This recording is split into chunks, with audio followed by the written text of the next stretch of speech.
Kelyje nutinka visko, nuo smulkaus gedimo iki rimto eismo įvykio. Vairuotojams dažnai kyla klausimas, ką daryti, jei automobilis tampa netinkamas vairuoti. E-drauda siūlo sprendimą.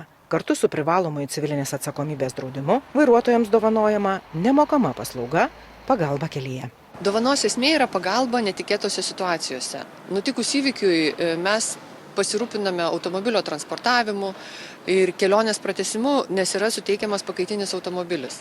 Svarbu, kad vairuotojas neliktų vienas, nes tokiose situacijose kiekviena minutė ir galimybė tęsti kelionę yra be galo reikšminga. Gedimas kelyje yra labai nemaloni patirtis, bet žinojimas, kad gausi pagalbą ir pakaitinį automobilį tikrai palengvina situaciją. Ekspertai atkreipia dėmesį, kad tokios paslaugos tampa vis reikalingesnės, nes žmonės vis labiau priklausomi nuo savo automobilių, ypatingai jei tai yra darbo priemonė. Nemokama pagalba kelyje leidžia sumažinti stresą tiek vairuotojui, tiek keleiviams.